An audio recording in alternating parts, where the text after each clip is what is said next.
Welcome, everyone, to this Committee of the Whole meeting of the Shippensburg Area School District School Board. We've got two items on our agenda tonight.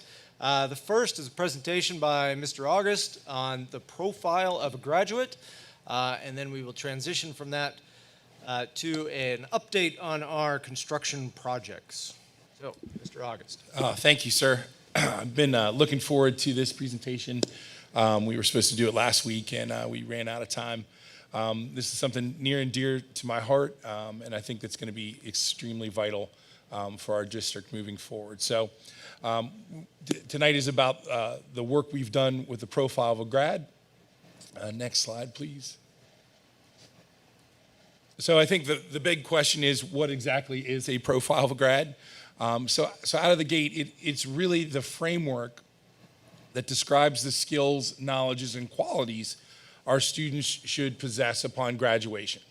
In a nutshell, it's what our kids need to know in order to be able to take their next step.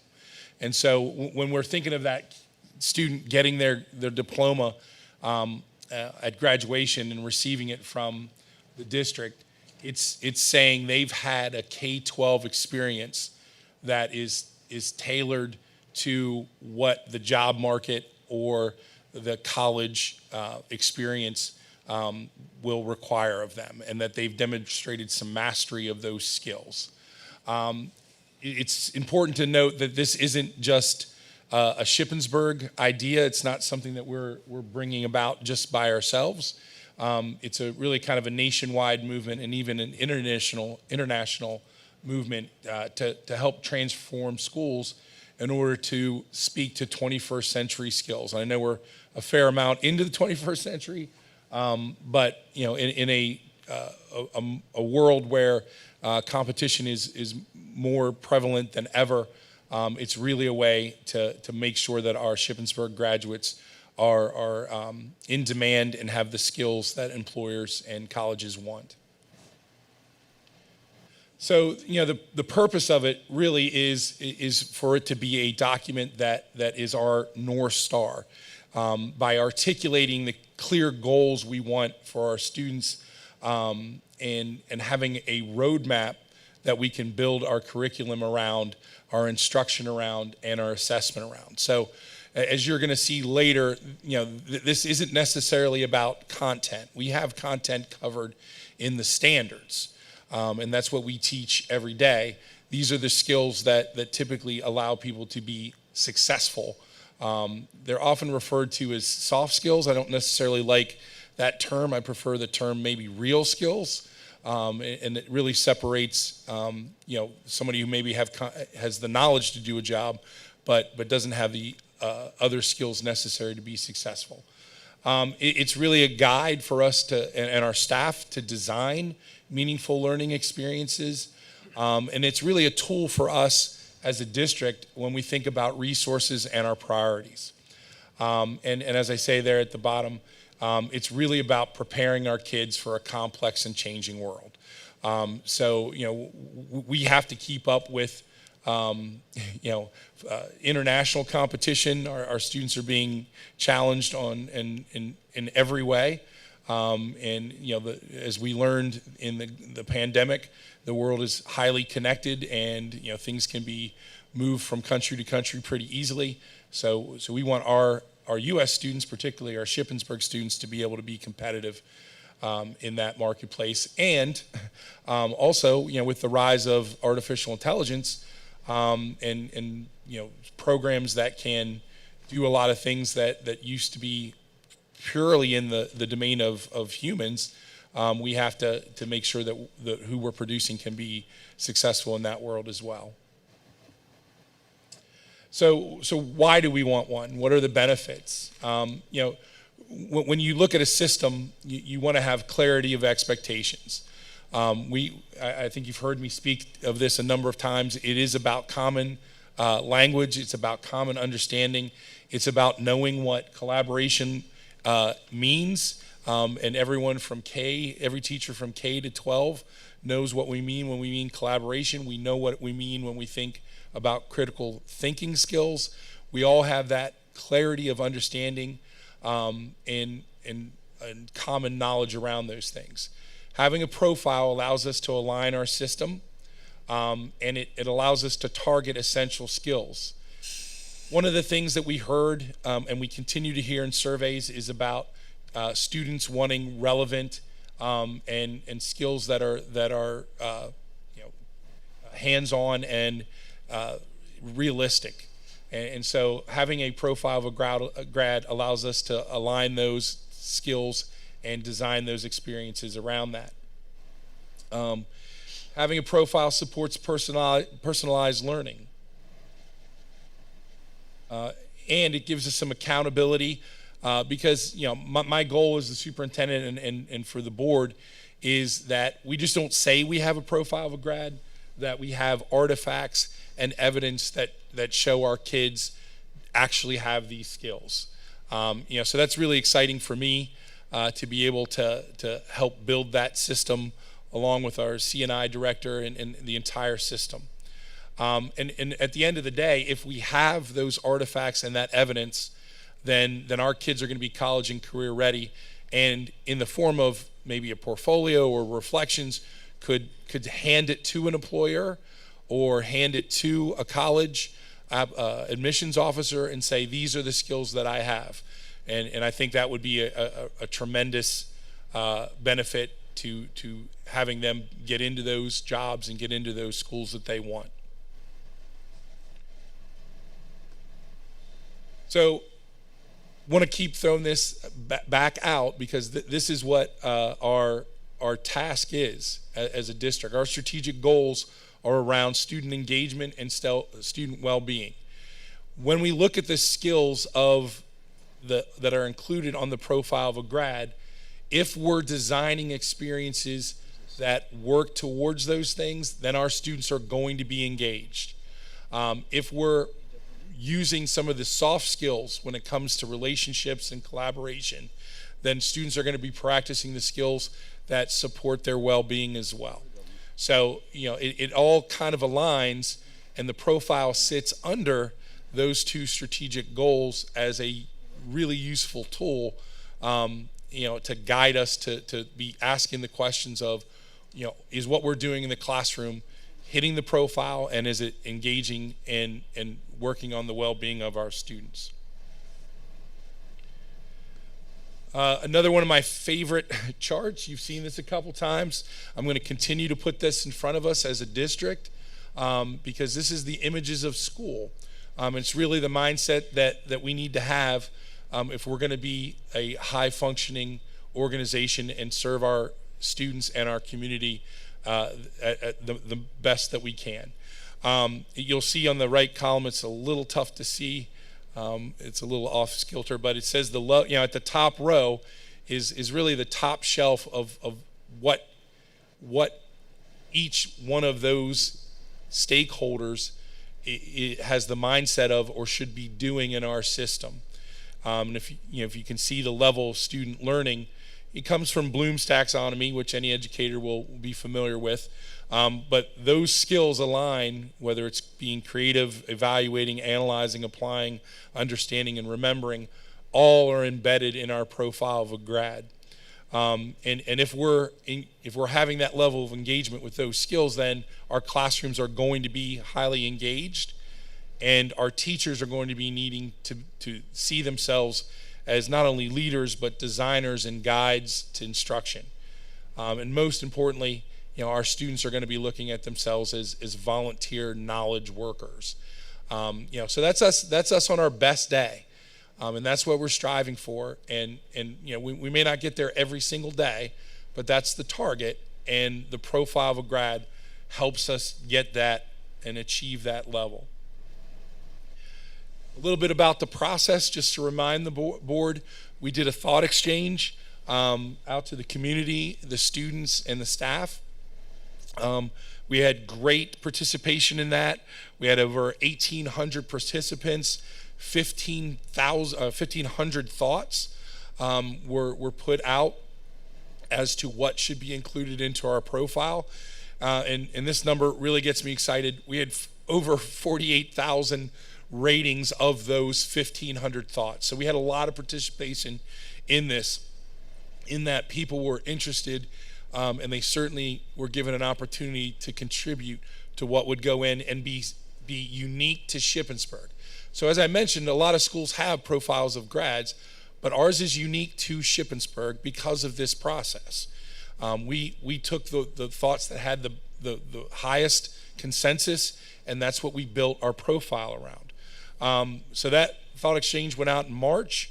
We met as a committee. The outreach committee met and worked on narrowing those down into a more workable form. And then the administrative team, and by team I mean Sherry and I mostly, worked on narrowing it down to just one page.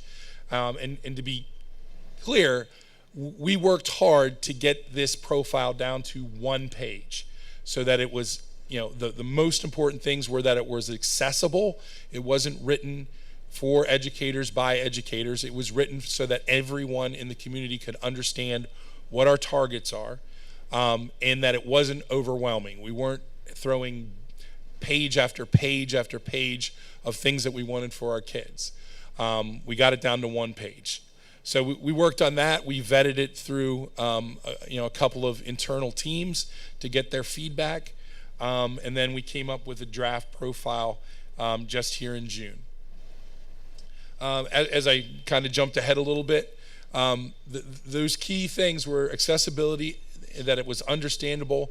Most importantly, and this was a challenge, I think, we really wordsmithed the profile so that teachers would know and be able to clearly understand and do and design things to allow students to practice these qualities.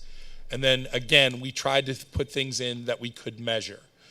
With those 4 categories in place, I feel really great about what product that we came up with. So the Shippensburg Greyhound profile of a grad starts with a Shippensburg Greyhound is. And as you can see, there are 6 categories that were prioritized by the community. Just whipping around really fast on them. It was really, really important, and this was probably the most important one, was that the community and the staff and the students felt that they needed to be strong communicators. As we go around outside the circle, another high priority was that not only could students work together with anybody, but that they could use those skills to be able to make personalized relationships with others. Moving around, we pulled a bunch of categories together under the term innovation.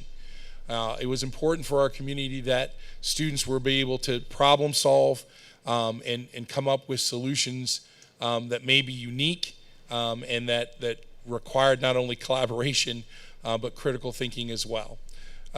Critical thinking is one that is already in place in a lot of our classes, but clearly having a definition of what we mean when we say critical thinking is really important. Another one that was a key was that our community felt that our students really needed to be taught and to be shown what it means to be a reasonable person, and to have responsible person. So things like deadlines and the things that go into being successful at school and in your career, our community really brought forward.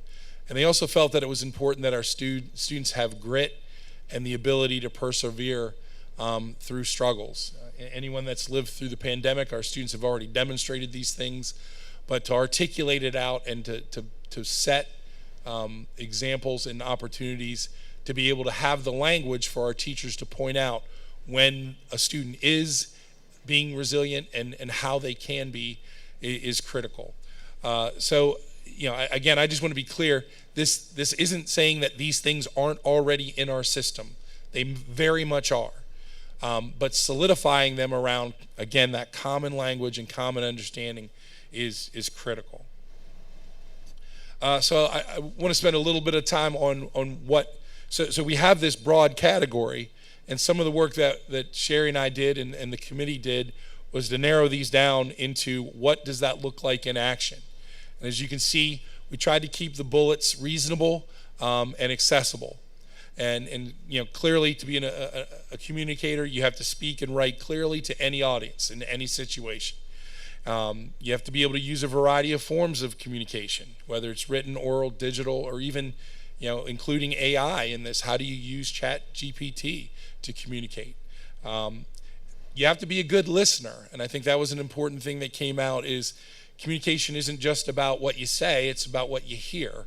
And so you have to be able to be a good listener and understand what it means to be able to take information from others. You have to be able to be flexible and consider alternate perspectives, needs, and ideas. And then you have, and this is under the well-being part, you have to be able to express your needs and the needs for yourself and others. So all things that the community and stakeholders felt were important. Active collaborator, just quickly highlighting them. And I think this is really important. Creates a useful product or solution by working with others. So to define collaboration, we've all worked together. We've all helped each other in our job.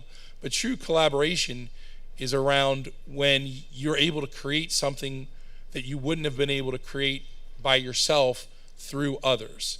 And so that's the level that we have to talk about and move our kids to. You have to be able to listen to other people's ideas. One that I was particularly felt was really strategically important was just the ability to get and receive feedback. If you're going to be a good collaborator, you've got to be able to take and give feedback to others and be able to build on others. And again, going into that well-being responsible person, you've got to be able to meet deadlines and produce high quality work. So it's not just about working with somebody to get a task done. It's about producing something that people are proud of or can be used by others. Innovation, reflecting on your work. I think that's going to be a key part of how we measure this, is getting our kids to reflect on their work and their ideas and how to improve them. Our kids really need to be curious, and that's another one that's really important, is that how do we develop curiosity in our students and in our classrooms. This one is in a lot of our state standards, is our students have to be good at creating models, whether it's mathematical or scientific or models in the social sciences. They have to be able to model real world situations, got to be able to use technology, and they've got to be able to generate new and unique ideas that have value. I mean, I think that's probably the cleanest definition of what an innovator does. Critical thinker, again, you may see this come up a couple times, and it's woven throughout, is that idea of our kids asking questions and being curious. So a critical thinker, we've defined as someone that asks meaningful questions to solve problems, is a researcher, can analyze data, can account for biases in information, and can build arguments and solutions. So key skills that I think are clearly articulated for what we want our kids to be doing when they're thinking critically. Responsible person. Again, these are just attributes that we need our kids to have if they're going to be successful, and that's using time and resources and setting goals. I think that came up at our administrative retreat.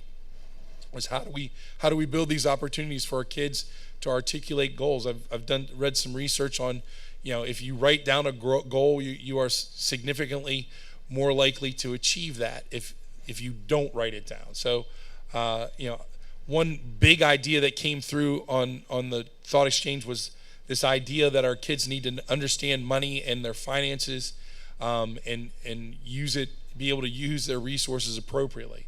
As you can kind of see, really comes down to treating other people as they wish to be treated, and having the knowledge and skills needed to live and thrive in a changing world. So some of those are a little bit harder to measure, for sure, but at least we can have conversations around those attributes and acknowledge when kids are having those characteristics and when they're not, and help them learn how to have those skills. And then lastly, just what it means to be a resilient individual, and that's really just persisting. being able to build and keep positive relationships. Often none of us gets through life alone. And so it's important that we be able to form positive relationships with those around us, because those are the ones that are going to help us. Really thinking about healthy practices, whether it's physical and mental well-being, that covers a lot of space. It's just not in PE class. It's in the mental health services that we provide to our students as well. Being able to accept feedback and criticism, another key component. And just also recognizing and responding to emotions. Can they self-regulate when they're upset? Again, key skills that we were able to boil down. This is the kind of the beta version. Doesn't look all that pretty yet. We actually have a high school student who's working on some graphic design ideas to kind of gussy this up. But as you can see, it fits on one page. So a teacher, a team, a department could have this in front of them when they're planning or talking about curriculum, and they don't have to file through page after page of information. Next steps for this. The timeline for this was a little rough in that we were able to finish it at the end of the school year. We had already done the Youth Truth Survey. Didn't want to burn people out and push our luck on surveys. So I'm looking up the timing of getting what you just saw back out to our stakeholders to get additional feedback. If they have any concerns, what they like about it, what they don't like about it, any additional thoughts. So that's really kind of the next step. We just spent Monday and Tuesday of last week at an administrative retreat where building levels worked on the strategic goals of engagement and well-being, and part of that work is going to be where does the profile of a grad fit in that? As I said, there's going to be a graphic design, and really the goal is to roll this out to staff at the beginning of the year, and it will be an exciting day for me, I think, to get this out in front of our teachers. And then really it comes down to piloting implementation. Where are we already doing this? How can we get this and use it as the tool as it's intended? And where and how can we change our system slowly to adhere to this and do these things more often? That's not to say that we stop teaching content. We will. It's not a binary decision. These are things that go and support that content acquisition.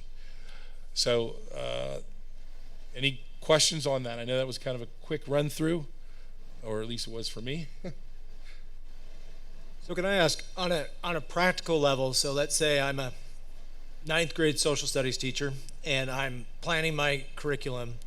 Is the idea then that I look at these 6 areas and I think, okay, well, here I have these assignments or these activities that I do, and I can incorporate responsibility or communication into what I am doing with this assignment already, but I can maybe emphasize it a bit more than what I had been. Is that sort of the idea? Yes, but what I would say is here, just like in PBIS, we can't expect people to know how to do this. So in different models that I've seen, different departments have kind of taken on different aspects of it, where they're expressly teaching the critical thinking skills. They're taking time to say, we're working on critical thinking. Here's how you think critically. Here's the skill that's designated in the profile. And now here's an assignment that's going to let you practice that. So it's really about teachers recognizing what they're doing already, and either expanding on it or being more explicit when they're about to teach it and model it.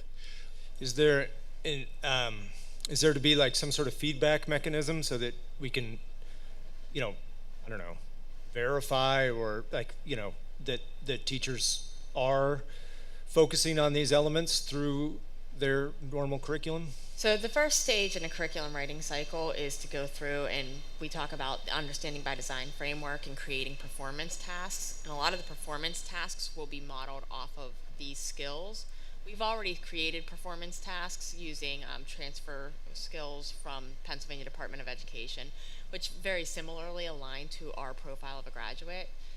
But it's bringing it to the explicit forefront of this is the vocabulary that we're using here at Shippensburg, and this is how we're going to be embedding it into our curriculum.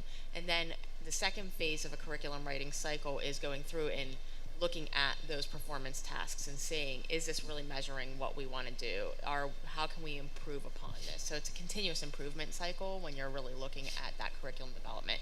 So the departments themselves will be going through and looking at and evaluating, like, is this really meeting our goals? Now, with the guidance of, the department heads who are guided by curriculum and instruction, they all will go together, and like the department heads will say, this is what the rubric looks like for a performance task to make sure that it's measuring these goals. And I think she said the magic word there, Dr. Goetz, is rubric. So we will, as another step that I get excited about, is develop rubrics around these skills that define for teachers.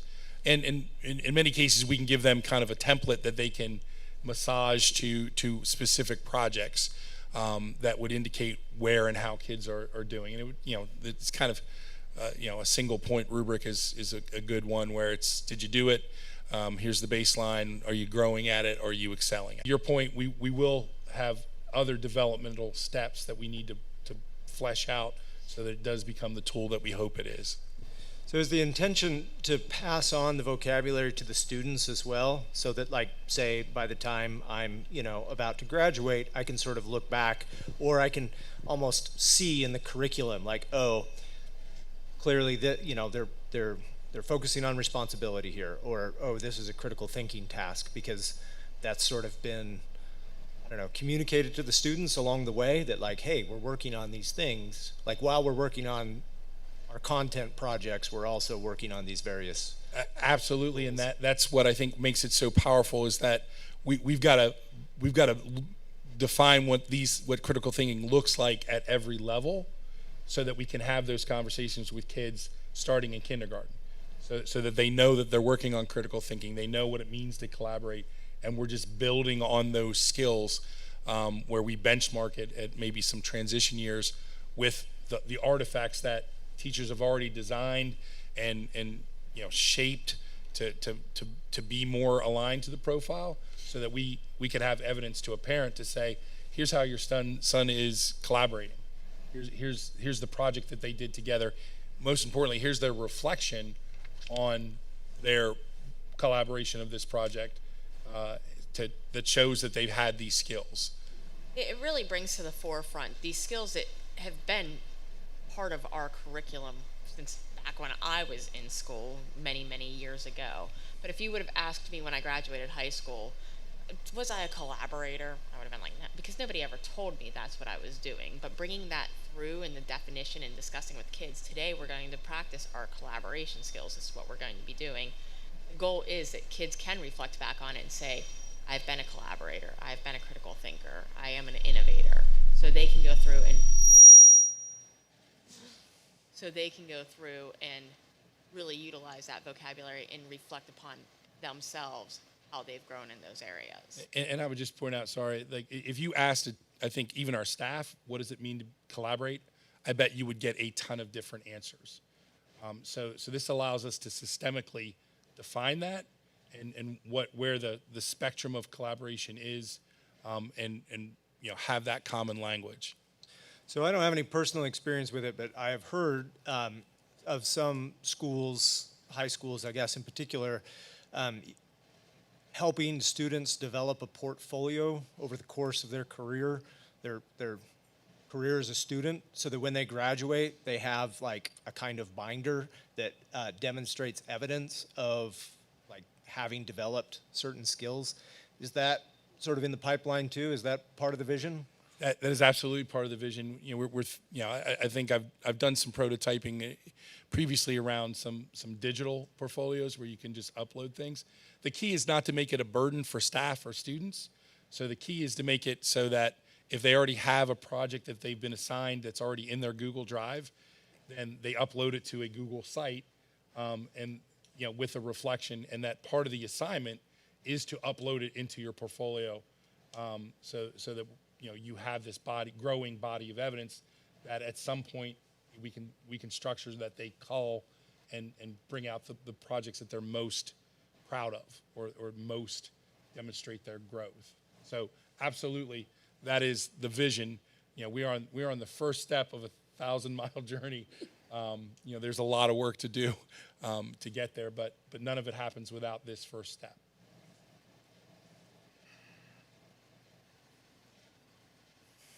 Are there any other questions? No, I think it's exciting, that we're kind of at that stage.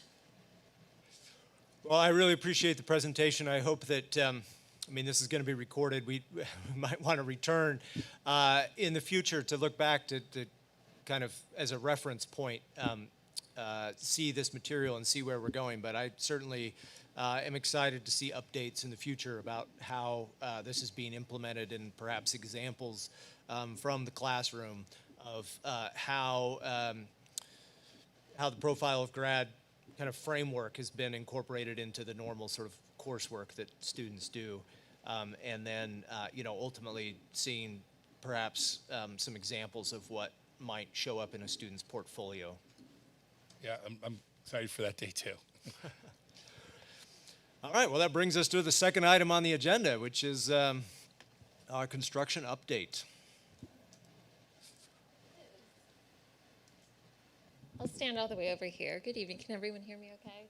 We can hear you as long as you talk into the microphone. Okay, I'll make sure I talk right into it. Good evening, everyone. My name is Melissa Colstock. I'm here with SiteLogic. I'm joined by my colleague, Rochelle Fennell, on the far left. She is the Director of Operations, and she's currently overseeing your middle school construction project. She's here to add a little bit of color to our presentation. And then Ann Long is here with EI Associates Architects, your architect for your projects going forward.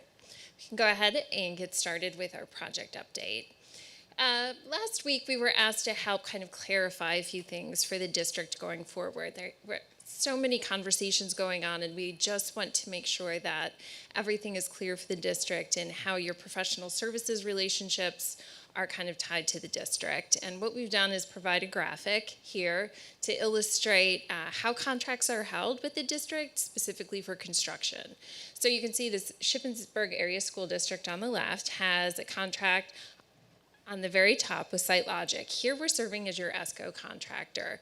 And in doing that, we are able to provide energy, that stands for Energy Services Contractor. We are putting in place all of your mechanical, electrical, plumbing, and energy-related services at the middle school. We hold a handful of subcontracts with vendors and subcontractors to put that work in place.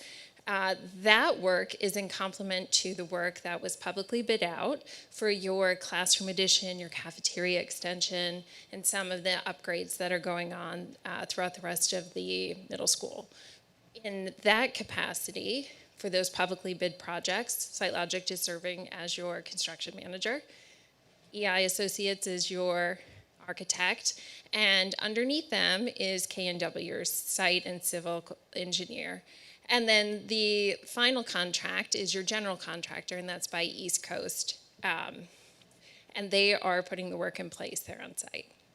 So just wanted to clarify this from a contracts perspective, see if there were any questions on this.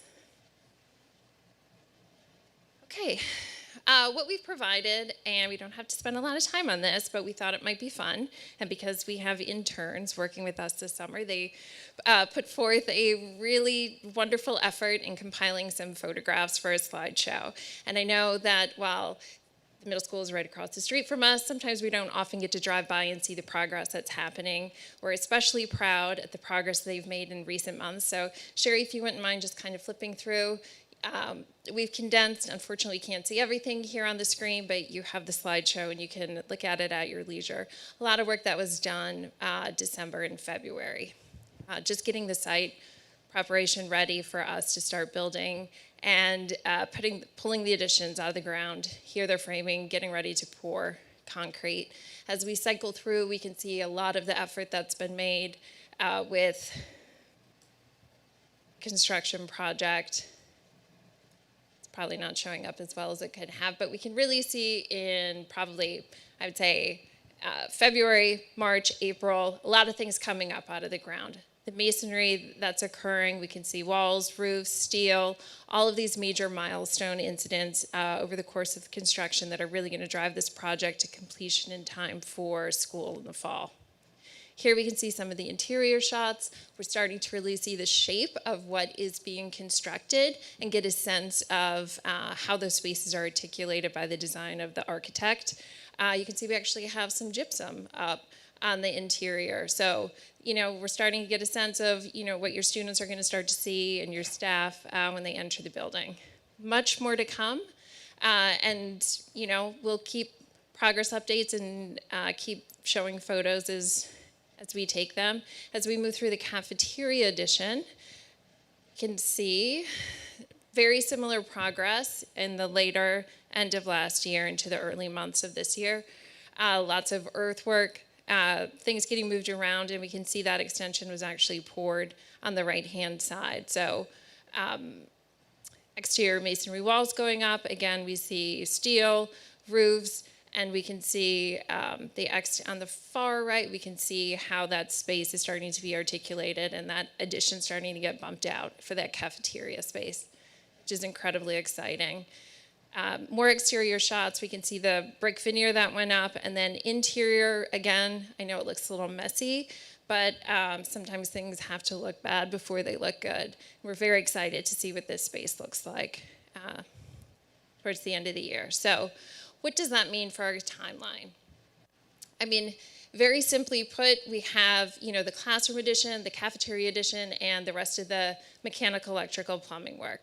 All of those will be substantially complete in August. The classroom, we are pushing to get done as soon as possible, and that is slated for substantial completion August 16th. So well before the students are coming back, and we certainly want to enable enough time for those teachers to get in their new spaces and start personalizing them for those students. Cafeteria addition will be following shortly after, and then the MEP and finishes updates, and then the building envelope, substantial completion. You can't really read that, but it says, I think, August 18th. Thank you. That actually brings us to the final component of the middle school, which you've heard about, and what we wanted to bring up here, which is the bus loop between the middle school and high school, and also the parent loop at the middle school. EI and KNW have been discussing potential alternates in the design.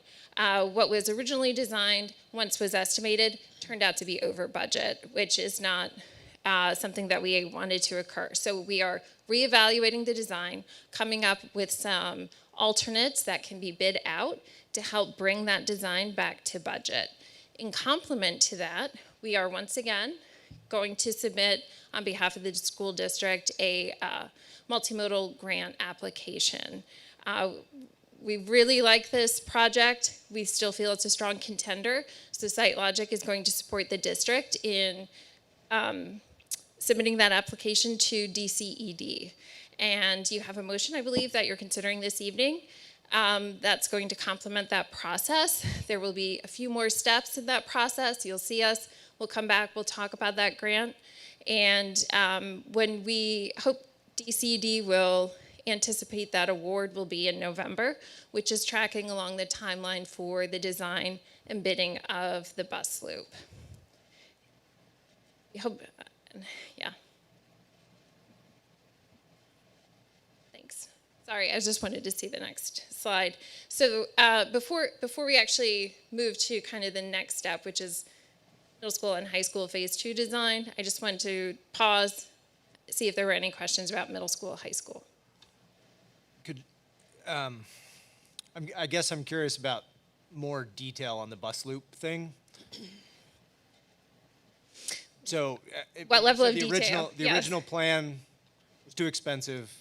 So we now have an alternative plan, or we're working on an alternative plan. So it's there's a base plan, Okay, and then there will be alternates, and the alternates will actually be probably deduct alternates to the base plan to sort of eliminate what could potentially be expensive pieces, but will still satisfy the needs that the district has as far as clarifying transportation, creating safe pedestrian and vehicular traffic paths for the students.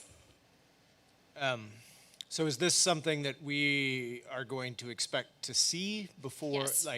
so in other words, we're going to have to take action on a particular option before it would move forward? Or have we already taken action and this is just yeah, a you have- modification of something that we've already acted on? Yes, so there's, it's kind of like a mini step, I will say. You've already taken action on it, but because we are coming up with design modifications or design alternates, we actually have a meeting, I think next week, right? Or this week, excuse me, just to review those with Transportation Director, Chad, administration, to ensure that we're on the same page. We'll capture comments and make whatever changes are necessary before we push this out. And of course, the board will be able to see and see the sketch plan. It's not a finalized plan yet, so So is the intention then to have a plan that fits within budget, and then if the grant money becomes available, Yes. then that will simply, be a kind of rebate? So it will come way under budget, or is the hope that, I don't know, then it will be expanded if the grant money comes in, or are we just hoping that the grant money will come in and budgeting something that's sort of No. beyond? yeah. So as with the original design and as with the alternates that are currently being designed, we're never counting on the grant money to help offset the cost. It was always going to be a bonus in addition to. Unfortunately, just because of the market and the time of the design and when we were hoping to go out to bid, it just ended up not being a feasible project. So with these design alternates, we're hoping obviously this will come in under budget, and then the addition of your multimodal grant will help even drive that down further. Okay, so- And then you will be in a position to select additional alternates to either enhance the design or even be able to take advantage of the original design. Can you remind us what the budget is for this piece of the project? Yes, the original, or the budget that we are targeting for this is right around $2 million.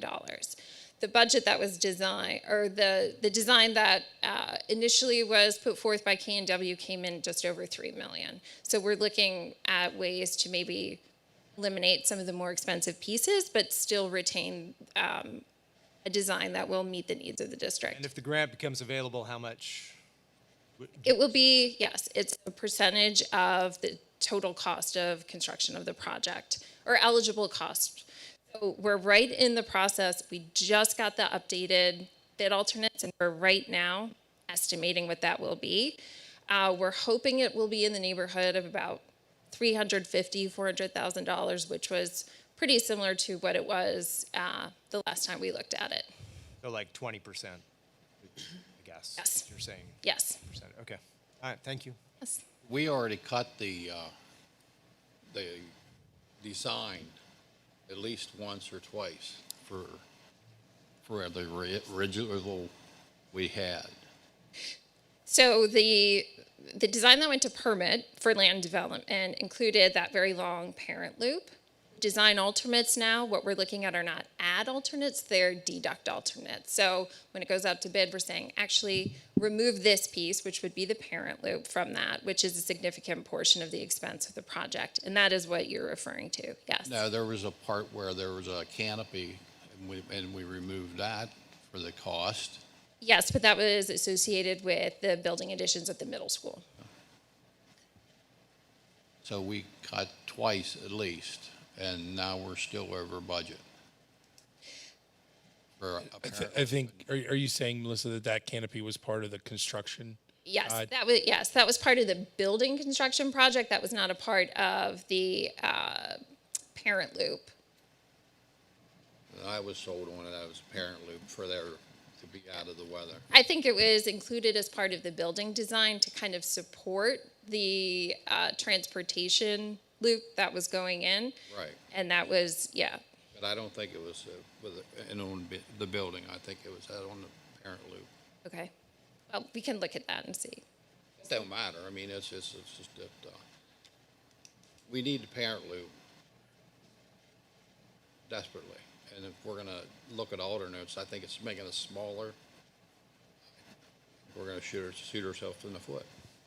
So I can say anecdotally in talking with the civil engineer, we understand that a big piece of the transportation issues around is just kind of finding a place to make like all the cars fit in an efficient and move through the site in an efficient manner. And in speaking with the engineer at K&W, Jeff Schick, who's been here, he has said that the current bid alternate will allow for at least 46 cars to kind of corral around the parking area as the updated design, which is a significant portion. And I think when when EI and K&W and the administration and transportation director met, that was right around the targeted number of cars that they kind of identified that were kind of queuing and a backlog within Eberly Drive here. So the solutions that they're putting forth is a way just to take kind of all of the traffic and divert it into a more streamlined transportation mechanism in front of the school instead of kind of clogging up Eberly Drive. But we will have drawings and a meeting, and we can clarify that design whenever we meet, after we meet next week. So maybe a question or a concern, thinking back to the middle school when we were talking about the project, when we're talking about remaining within budget or under budget, from my understanding that the parent loop was never actually budgeted into the middle school, high school projects. So these are going to be an additional cost to what we've already planned and approved in this Ship Takes Shape option 5. That was not included. 2 million was in the second borrowing. For the parent loop?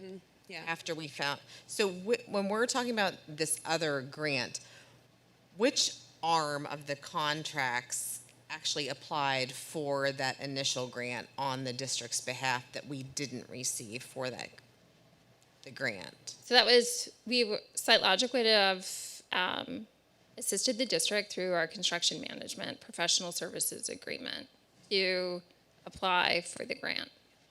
And we did that at no cost to the district. That was just an act of good faith. We have the opportunity, we saw a need, and we have a lot of resources that we could pull together. And the parent loop was always a priority for the district, so it was always included within the budget for the middle school, high school. I think it was just, the timing of when this project was going to be put in place, as far as when the design and permitting could be completed, that would kind of align with the bond borrowing. I guess my question is on the grant, if we didn't get it the first time, and I know that grant in particular, only one school district in the entire state got that grant. So if we didn't get it the first time, why would we get it the second time? That's an excellent question. So unprecedented last year was how much of a reduction in that grant funding there was.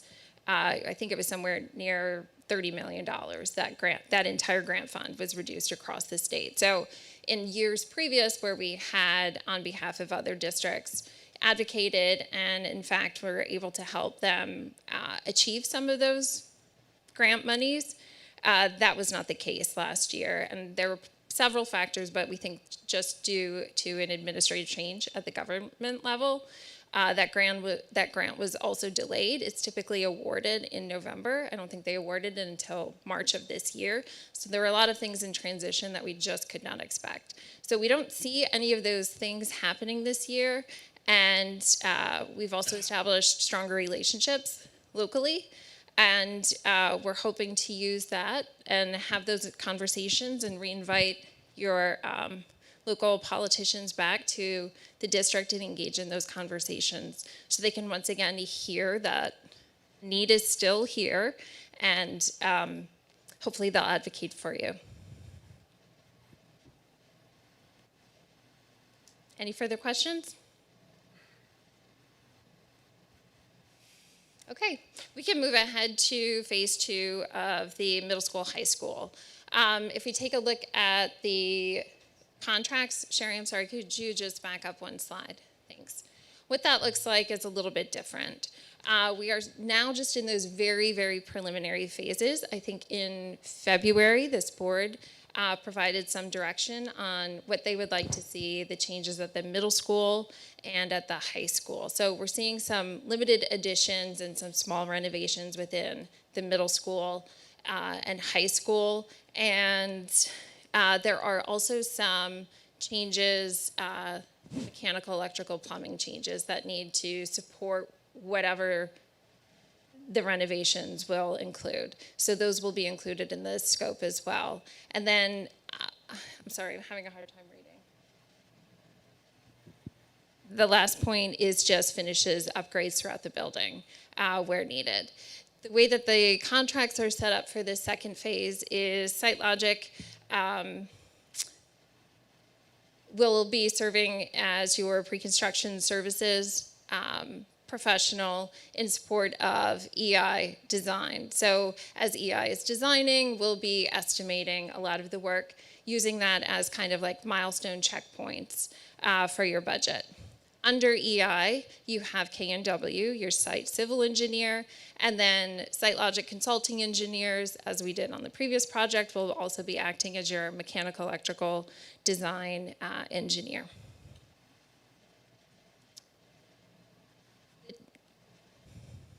The design timeline for this is just currently in place. Right now we are in schematic design, and EI Associates, K&W, and SiteLogic are meeting bi-weekly with your building principals and administration and staff to ensure that the changes that will be made throughout this process are in line with what they need to see within their buildings. That brings us through to about August. At that point, EI will produce about 50% drawings. That means they're about 50% developed. And then at that point, SiteLogic can provide an estimate. That's going to provide you with your first budget checkpoint. I think Mr. August was talking about, needing a roadmap and guideposts. That's what you have to think of this process of. After that budget and design estimate, we'll discuss it with the board and administration, make the changes that are needed, and that takes us through September and December, where they'll keep refining, developing their drawings, which is known as the design development stage. And once again, SiteLogic will provide another estimate checkpoint. That brings us into January with construction documents and a final constructability review, board approval to go out to bid. Any questions on the design timeline or what the expectations should be? Our bidding timeline is pretty short. It's February through about March, where we'll release the documents for bidding. And then right around March, the board and committee can review and authorize contracts. So is it in January then that the board would next take action on this phase of the project? No, it actually would be in August. Right at that design development estimate checkpoint, that's a good time for you to take action, where you can say, this is where we should be going and we're going in the right direction. You can proceed to the next level, or you can say, no, Anne, please stop designing and we need to, change course. Okay, so August Yes, is, okay. yes. So when are decisions being made, Bill, as far as what programs are involved in the high school renovation? Because we've gone back and forth with we're doing the gym, we're not doing the gym. We're doing the FCS, we're not doing the FCS. So Sure. when are those decisions being made? So we're already having those conversations, and we'll bring that plan to the board for approval. I think EI and SiteLogic have articulated the areas that are going to be done and that are going to be in this design. So that resolution or action that we took, when we did the contract with EI, spelled out everything that would be included in that design process. And so now it's really just those minute design questions that the architect has for the building administration to kind of get a best guess. That then comes back to the board for your review and approval. If there's something there you don't like, then we send it back to Ann and we reconfigure it. Same thing for the middle school as far as like, yes, we're doing performing arts. No, we're not doing. Are we doing the door? Are we not doing? Is that so? That's August similar- as well. That we similar would have that process. information, or Yeah. I can't hear you. That's exactly where we are in the process. We started with programming. Programming is the foundation for anything you do, and if you don't start that in schematics, by the time you get to your actual detailing of your construction documents, someone says, well, why didn't we look at this? So right now, that's what we're doing, and we're setting forth the simple schematic designs at this point. So we're looking at what we can afford versus, what, not so much what we want, but what we need at this point. And after it goes through SiteLogic with estimates, then we will see if we reach too far or, if we're in a good place with that. So there are some things on the table right now that are kind of a hybrid between performing arts or maybe just a large group instruction type area to help with the performing arts, as well as the other few educational spaces that we're looking at. So that's where we are right now. Thank you. So basically, the option 5 that we looked at a while back, that's off the table, basically. In a nutshell, we're getting kind of like just the chassis of it. We're not getting all the niceties that we originally voted for. I wouldn't say that, Mr. Nago. I think that's why SiteLogic and EI articulated all that. in that agreement. We did lose rooms, and we're not getting rooms for the budget that we have. Is that correct? So in the process that Anne is working through with the schematic design and the programming, what we're finding is that a need does not automatically equal its own room in a space, because that need might not take up the entire day. So in Anne's process, what she's able to do is design these flexible spaces that meet all of the needs, right? But not necessarily over designing where we have like empty classrooms that are sitting or not being used. So she's assessing the needs through the programming, and then she'll go through and she'll design all of the spaces to meet those needs. We're right in the middle of that, and I wish that we had like a floor plan or something that we could show you, but there's really nothing to put on paper just yet, because it's just kind of figuring out how and where we're gonna put all of those spaces. Okay, so basically, we voted on something we thought we were getting, but now it's in the process of change to meet our budget. Well, I don't think that's not quite what I heard. I'm hearing you say you're going to present something that will meet all our needs. It might not have looked like the original sketch, Yes. but it is still going to meet the needs that we've defined. Yes, and I think it's important to note that the sketch that you saw, I mean, those are concepts, right? It's a way to suggest a very abstract idea of, okay, maybe this is going to be met here in this part of the building or here. And then in the course of designing, we find out through conversations with the administration or the teachers, they say, actually, we need it right here in the center and not, here or here. So we'll see that. More to come. We're happy to update as needed, but just wanted to give you that little update as far as where we are in the process. I think the next step is to see what comes out of this design process and get that in front of the board, to have those questions, and then that's when priorities and questions can be answered, and information and feedback given back to the board's priorities based on those Yes. drawings. Yep, absolutely. We already gave our needs. Yes. Correct. So just we're getting to what does it actually look like on paper? So where's it going to go? What's it going to look like? What are the actual costs for that? So we've approved our needs. They've taken those needs. They're going to give us a design that meets those needs, and then the board's going to look at them over and approve them, or like I said, give feedback on what other, if there's been any other priorities. they'll have budgets attached to them. So the board will be able to make those informed decisions. So ultimately, it will be up to us to decide if you've adequately met the needs with the design that you've created, and we can say, yes, this meets the needs, or we can say, no, this doesn't quite meet the needs, and please, Modify your again. design. try again, yeah. Yeah. Okay. I think we get stuck because there's two phases of the design. You got the schematic and then you got the next phase. Right. And they're in the first phase versus the second phase. And I think a lot of us think that they're in the second phase and they're in the first phase. Yeah, I mean, I think that the headline is, you're going to get a chance to look at what, Yes. it's a step-by-step process. Yeah, and we can't move forward without your approval.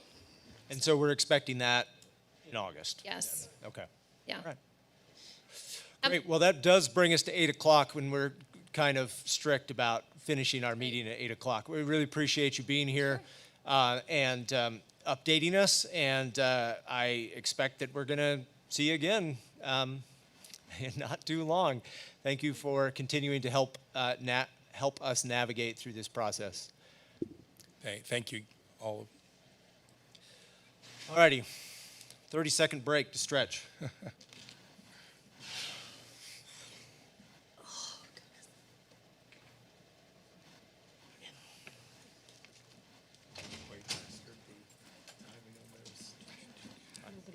Pretty good. Nobody signed in to speak. Nobody signed in. By the way, I looked it up. The reason you couldn't see that one slide, you click that one. I was over there like, should I just keep it unplugged or plug it back in? Okay. So okay. And if you click it, and you flip it over.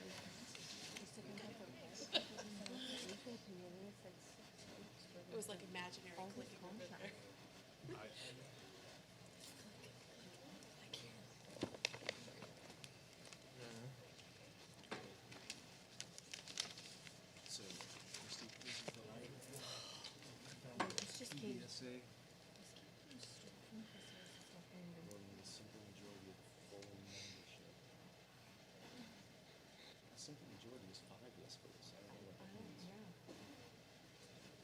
But that's all six in parentheses and.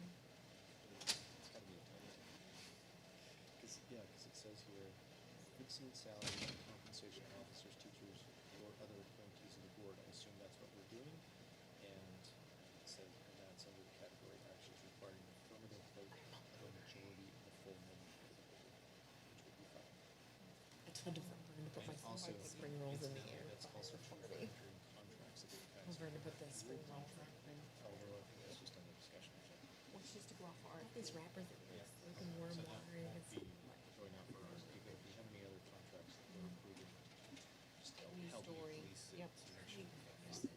Yep, I did do that. I knew there's five, but that one I thought took six. Right. Only because that's what he was.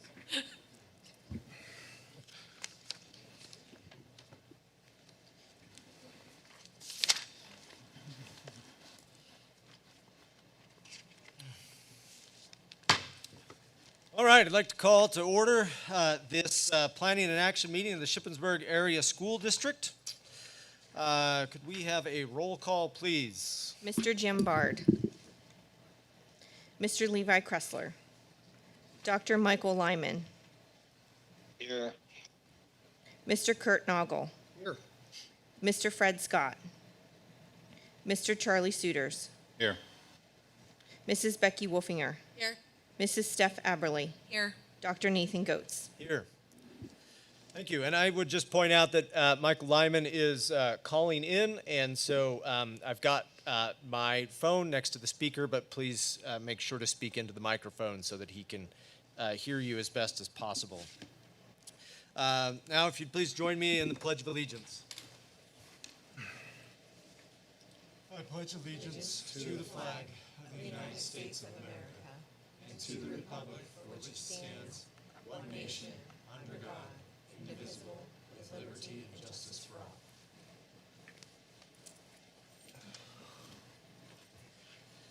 As we begin our deliberations this evening, let us once again be reminded of our duty to represent all the children of this school community, regardless of age, sex, race, or creed, or regardless of need or ability.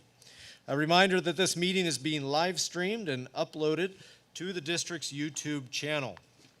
If you'd please now join me in a moment of silence to reflect on our thoughts, plans, and actions on behalf of the students of the Shippensburg Area School District, and also in memorial of Donald William Payne Sr., who was a 1959 graduate, John Washington Diven, who was a 1973 graduate, and Paul W. Piper, who attended Shippensburg Area Senior High School.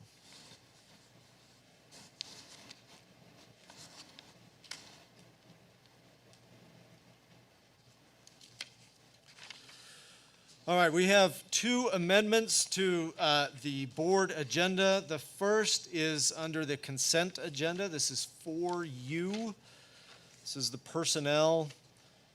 Way down, I think it's number 31. You go down quite a ways. William H. Lloyd. It should read high school boys assistant soccer coach. The original agenda said head soccer coach, but it should be assistant soccer coach. And the second amendment is under the discussion agenda, item 6J, the revised job description for payroll specialist. It previously read payroll assistant, but it should be corrected to read payroll specialist. So with those two amendments, is there a motion to approve the agenda? Motion to approve. Motion made by Ms. Wolfinger. Second. Second by Mr. Noggle. All in favor? Aye. Any opposed? Thank you. All right, we have two citizens' comment periods. The first is for comments regarding agenda items. I don't have anyone that signed up prior to, but does anyone want to make a comment regarding an agenda item? All right, seeing none, we will move on to reports. First, the Franklin County Career Center report, Ms. Wolfinger. I believe that you have that. Thanks, Charlie. I'm going to pass two flyers down so you guys can take a look at kind of what I'm talking about. Stretch. So we were given an overview of the recruitment process of our students that are kind of like, thinking about going to career tech. So believe it or not, it all starts in 5th grade, and I was kind of surprised by that. I didn't remember that two of my older kids participated in career tech, but I forgot that it's like all starts in 5th grade. So to give you an understanding of what they kind of, how they approach 5th grade students, they really believe that this gives kids the opportunity to see programs and kind of open their eyes to things that they don't get to see here at the, regular schools. So they get to go to do a tour at the Career Tech Center. So you'll see on the one paper that there's some kind of pictures of the road show. They also receive a bookmark that has a QR code, and I know people like Charlie probably has no idea what a QR code is. But kids have a really great understanding of technology because it's something that they learn in our schools every day. And so that QR code really strikes curiosity for most children and people like myself that like to scan things. And so it gives them access to go and be able to watch videos of the different programs that are offered at the Career Tech Center, which I thought was kind of cool. They get to complete their first resume. So you'll see that on the back of the other flyer there, to kind of help them to start a conversation with their parents. And what's nice about that resume is it also serves as a artifact for the counselors that will go into their files. Then in 8th grade, really the job is to kind of help them narrow down a career path, kind of get their minds thinking about what direction they want to head. So Career Tech comes and they meet with all of the 8th grade classrooms. And when I say all 8th grade, there's one person that literally goes and speaks to every 8th grade classroom in all of Franklin County. I was like, that is a long job.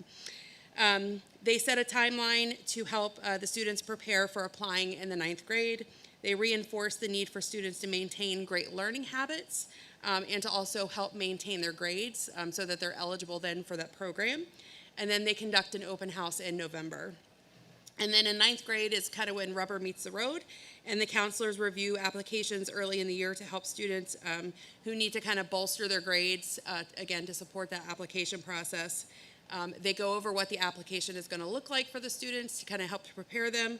And then there's a tour at the Career Tech again, which I remember going as a parent, and it was a really, really exciting night because the kids get a tour every single program, and they get to kind of go walk through all the programs and really see what, kind of strikes them.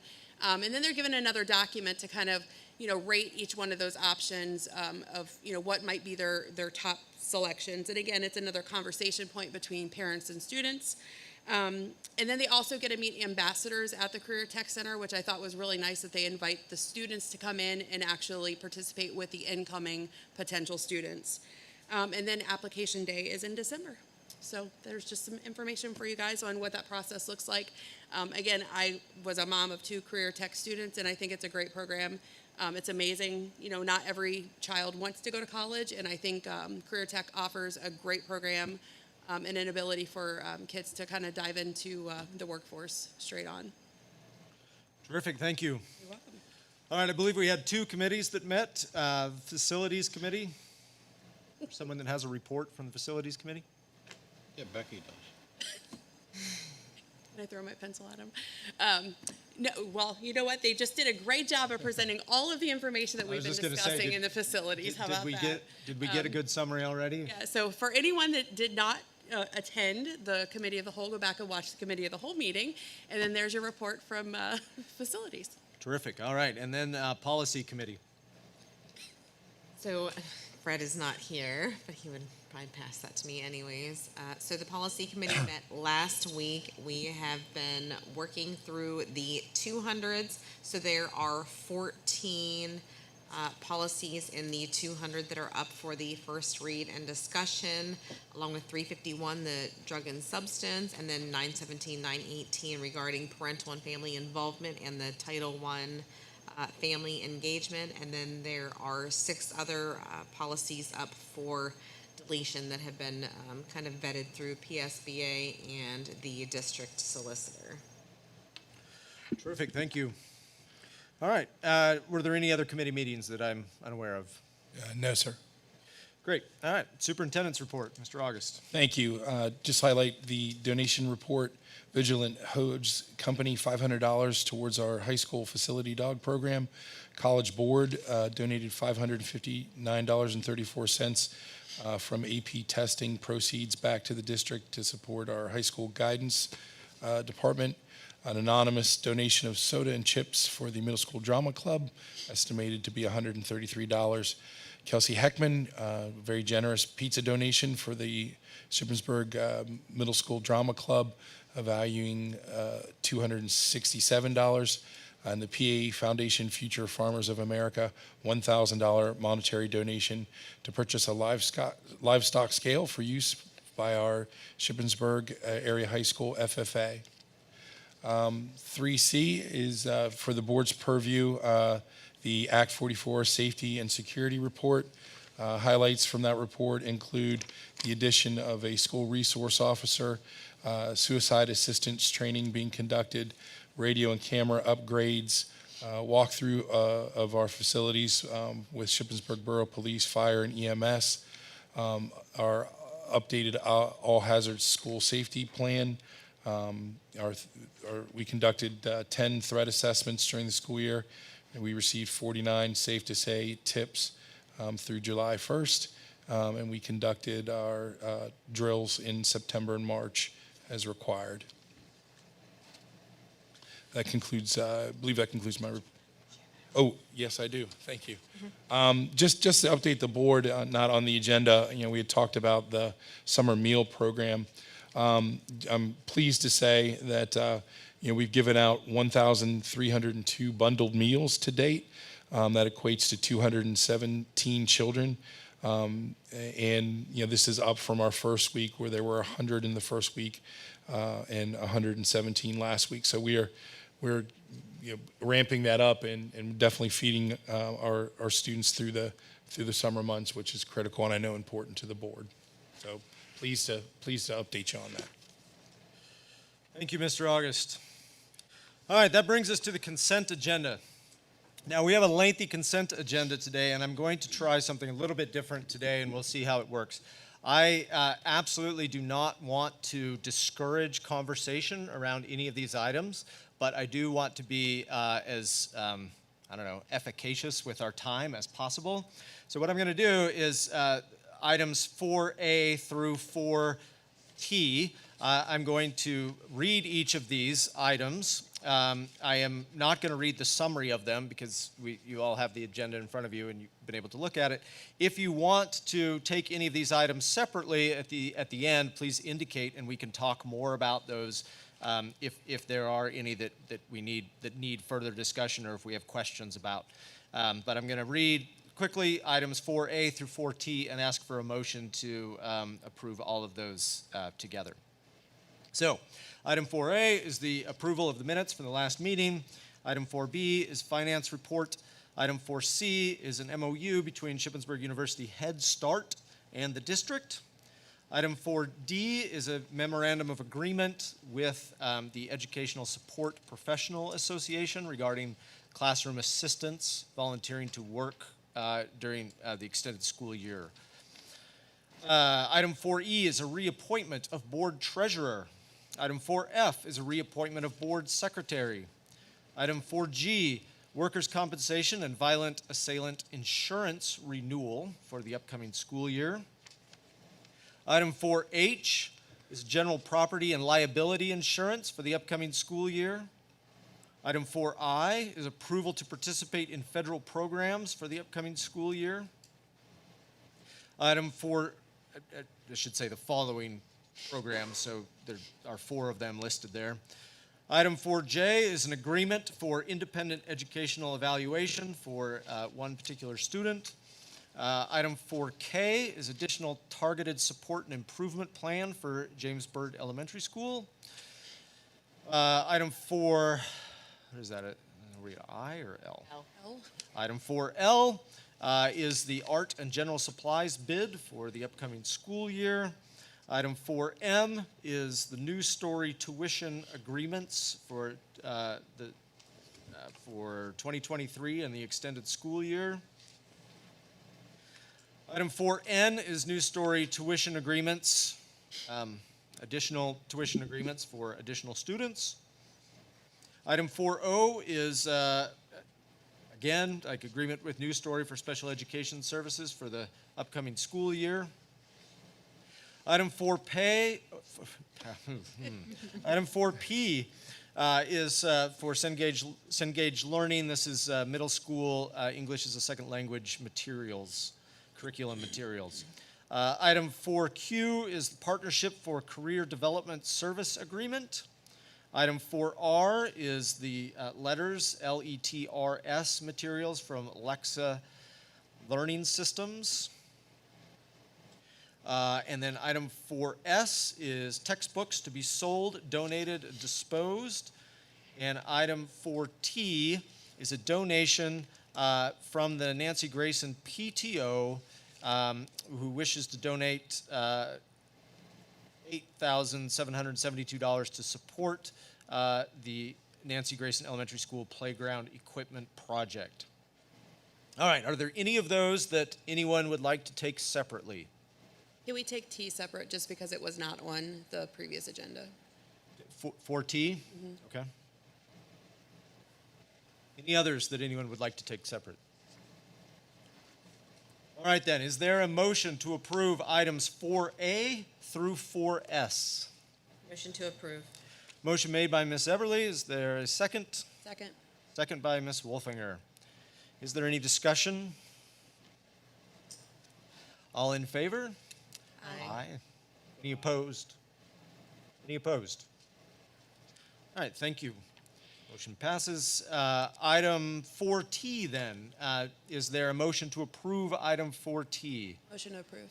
which is the donation from the Nancy Grayson PTO? A motion made by Ms. Wolfinger. Is there a second? Second. Second by Ms. Eberly. Discussion?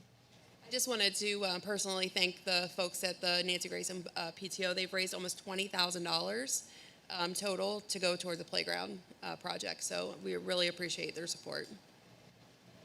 Great. Absolutely. All right. All in favor of the motion to to approve item 4T? Aye. Aye. Any opposed? Thank you. Motion passes. All right, that brings us to item 4U, which is personnel, professional and support personnel. And as you can see, there is a long list of resignations, new appointments, transfers, and promotions for a variety of staff, including coaches recommended for approval for the next coaching season. Is there a motion to approve item 4U? Motion to approve. Motion made by Ms. Wolfinger. Is there a second? Second. Second by Ms. Eberly. Don't be afraid to speak up, the rest of you. Any discussion? All in favor? Aye.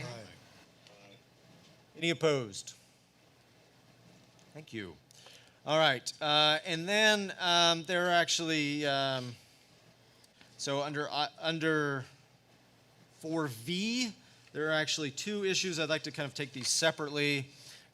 So item 4V1, the superintendent recommends the approval of the employment agreement for Christy E. Lentz, Chief Financial Officer of the district for a term of 5 years, beginning July 1 of this year through June 30th of 2028. The agreement is attached. Is there a motion to approve item 4V1? Motion to approve. Motion made by Ms. Wolfinger. Is there a second? Second. A second by Mr. Suiters. Any discussion? All right, if we could have a roll call vote, please. Dr. Michael Lyman. Mr. Kurt Noggle. Yes. Mr. Charlie Suiters. Yes. Mrs. Becky Wolfinger. Yes. Mrs. Steph Eberly. Yes. Dr. Nathan Goetz. Yes. Motion carried unanimously. Thank you, and congratulations. Thank you. All right, item 4V2. Administration recommends the approval of the following resignation. Ms. Sherry Woodall, who is our Director of Curriculum and who will be much missed, her resignation will be effective August 16th, 2023. Is there a motion to approve item 4V2? Motion to approve. Motion made by Ms. Eberly, Sadly, second. a second by Ms. Wolfinger. Any discussion? Just want to thank Sherry for her service to our school district. I would just reiterate that in our short time working together, it's been great, Sherry, and I wish you the best. Thank you. All in favor? Aye. Aye. Any opposed? Thank you. Your resignation has officially been accepted, but sadly. Enjoy your time with your son. All right, that brings us to our action agenda. That worked out really well. We did good. All right, item 5A is the copier rental. Administration recommends the approval of the attached rental agreement with Document Solutions for a copier at the new administration building. Is there a motion to approve item 5A? Motion to approve. Motion made by Ms. Wolfinger. Is there a second? Second. Second by Mr. Suiters. Any discussion? All in favor? Aye. Any opposed? Thank you. Item 5B, resolution calling for free school meals for all students. So this is a resolution. This is a non-binding resolution. This is our advocacy role to the state legislature. So administration recommends the adoption of the attached resolution calling for free school meals for all students, providing universal school meals benefit all students, their parents, teachers, and the school. Studies show students with access to free meals have improved attendance rates, improved participation rates, fewer behavioral incidents, lower suspension rates, and better health outcomes. Is there a motion to approve item 5B? Move to approve. Motion made by Mr. Suiters, Second. second by Ms. Wolfinger. Any discussion?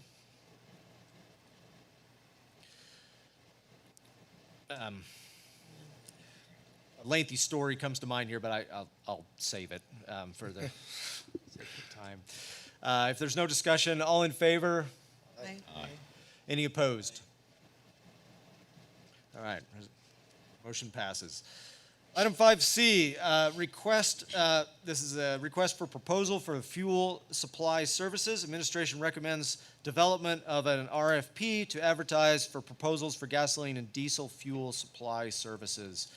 Information regarding the proposal is attached. Is there a motion to approve item 5C? Motion to approve. Motion made by Ms. Eberly. Is there a second? Second. Second by Mr. Noggle. Any discussion? All in favor? Aye. Any opposed? All right, motion passes. Item 5D, Dialed Action Agency Limited, event agreement with Nancy Grayson Elementary School. This is an agreement for professional BMX cyclists to perform at Nancy Grayson Elementary School in September. I'm gonna see if I can make this.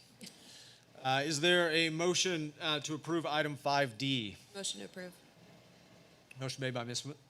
Wolfinger. Is there a second? Second. Second by Ms. Eberly. Any discussion? All in favor? Aye. Any opposed? All right, motion passes unanimously.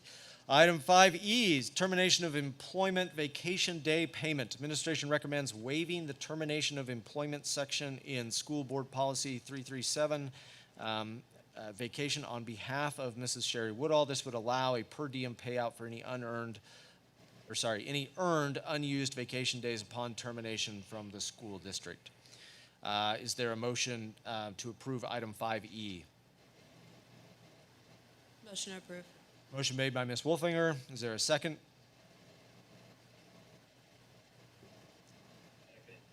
Second by Dr. Lyman. Any discussion? I assume here that if we don't approve this, then Ms. Woodall would be taking a lot of vacation between now and when her official resignation date, which is not necessarily helpful in furthering the district's goals in regards to curriculum development. Is that correct? Yes, sir. Any other discussion? All right, all in favor of the motion to approve item 5E? Any opposed? All right, I heard unanimous consent, so the motion passes. Item 5F, Boyo Transportation van driver. Administration recommends Mallory Arnold as a van driver for Boyo Transportation. Is there a motion to approve item 5F? Motion to approve. Motion made by Ms. Wolfinger. Is there a second? Second. Second by Ms. Eberly. Any discussion? All in favor? Aye. Aye. Any opposed? All right. Well, that brings us through our voting. So now we are to the discussion agenda. We do have a lengthy discussion agenda. I'm going to quickly move through these. Please feel free to interrupt me at any time if you have questions or concerns about any of these items for discussion, and we can discuss them. So, 6A is the affiliation agreement. Administration recommends approval of the affiliation agreement between the district and Millersville University. This agreement would allow for the partnership between the university and the district for both school counseling interns and school nursing interns. Just a great example of how we can engage kids in a great opportunity. You know, these are the kind of things our seniors and juniors really thrive in. I'm excited for this opportunity. What other universities and colleges do we have partnerships with? So we partner with SU, obviously, first and foremost for everything, but most schools are diminishing in their counseling interns and school nursing interns, so we're just trying to branch out further to help provide that extra support for our current employees here, but also create that pipeline for student interns so they can come in here and fill our position. Have there been any conversations with like Penn State Mont Alto at all? So we also do have one with Penn State, Mont Alto, Okay. and Wilson as well. Okay. All right, item 6B, School Pace and School Pace Connect renewal licenses. Administration recommends approval of the quotes for School Pace and School Pace Connect for the district elementary buildings. These are renewal licenses paid out of the upcoming curriculum budget. Any questions? Item 6C, phonics instruction materials. Administration recommends the approval of purchase these materials from the University of Florida Literacy Institute to supplement phonics instructions in grades K through 3. Is this a new thing or is this a renewal? This is a new thing. It's an actual manual, and there will be manipulatives to utilize with students to help with some hands-on phonics instruction to help with manipulation of sounds and vocabulary. All right, are there any questions? Okay. Item 6D, audience learning online. Administration requests the approval of the following renewal of audience learning online, formerly Acadience Data Management for K-6 and 7-8 licensing for CST. Students, remind me what CST means. Child study teams. So K to 6, it's a universal screener for all students, or sorry, K to 5, it's a universal screener for all students, and then 6, 7, and 8, we utilize it for our at-risk students. So those who are studying with IXL, it might be at risk for falling behind academically. We utilize this as a further data point for. So this is an academic screener, This is an academic academic competency screener, yes. screener. Okay. Questions? Item 6E, high school exchange student. An exchange student from Italy has met all the qualifications and wants to attend in spring semester of the following school year. Item 6F is the volunteer handbook for the coming year. Administration recommends approval. Are there any changes that are worth highlighting? Is it massively different? I don't believe so. I do have a question on that. Okay. One of the biggest changes, and a couple of community members reached out to me today, is on page 7. The tuberculosis test is no longer going to be at the high school and available for free.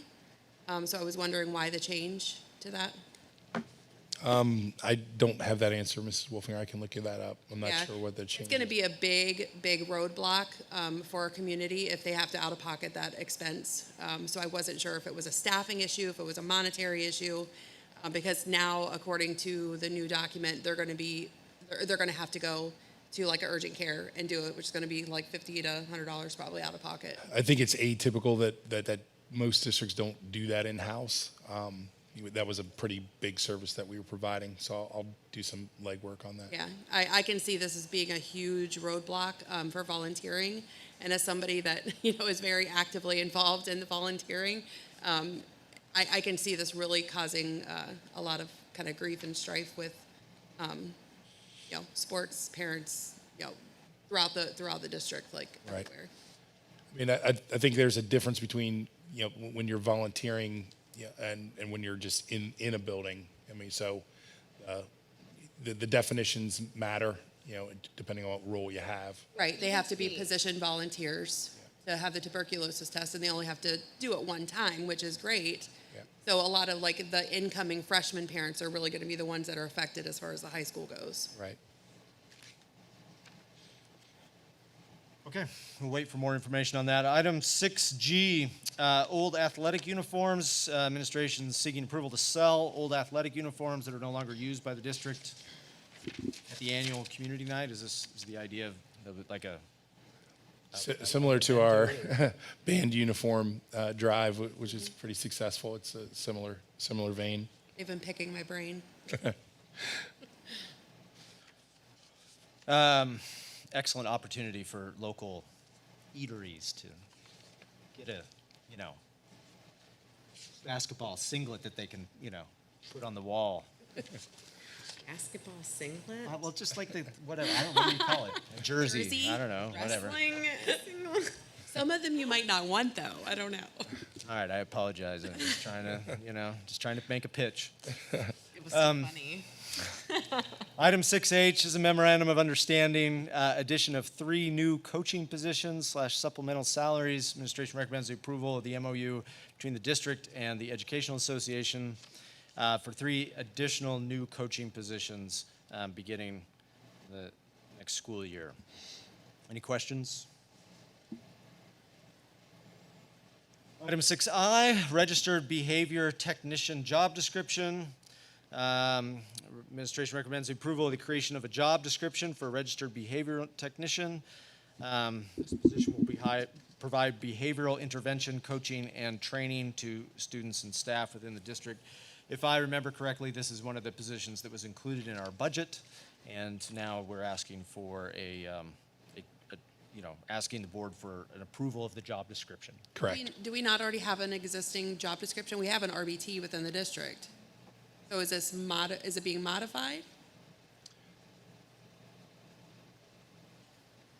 I'll have to, I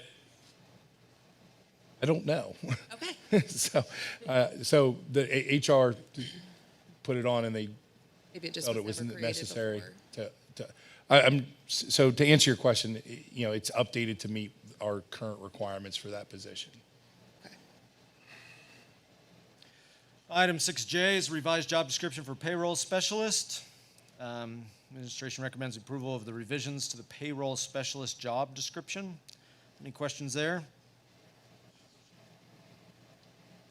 Item 6K is a revised job description for administrative position. Administration recommends approval to the revisions made to the Director of Curriculum, Instruction, and Assessment job description. So this is a revised job description for Ms. Woodall's job. Is that correct? Yes, sir. Ms. Woodall's So- position. So are the changes based on the assistant superintendent? Okay. Yes, ma'am. Okay. All right, item 6L, policies for discussion and deletion. So this was mentioned by Ms. Eberly earlier. These have all been vetted through the policy committee and will be on next week's consent or action agenda. Questions about any of those? Item 6M, Penn's Youth Initiative Program. Administration recommends the reapproval of Penn Youth's Initiative Program for the upcoming school year. Program details are attached. Item 6N, Generator Preventative Maintenance Proposal Renewal. So this is for the approval of a 1-year renewal proposal with GR Spanagle for preventative maintenance on all generators in the district. Item 6O, resolution to file multimodal transportation fund grant request.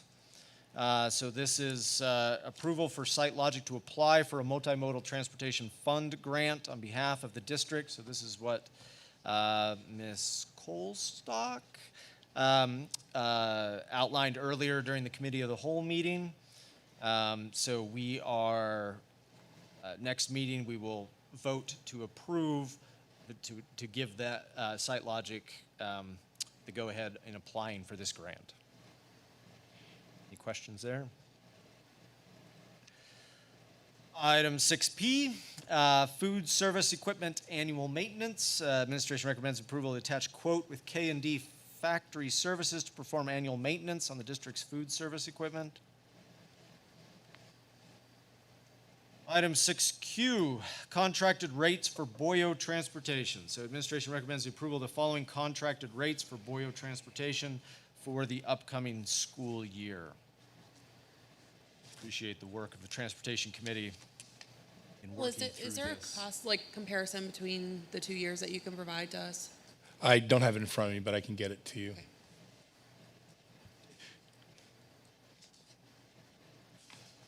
Item 6R is a 1-year renewal with Siemens Industry.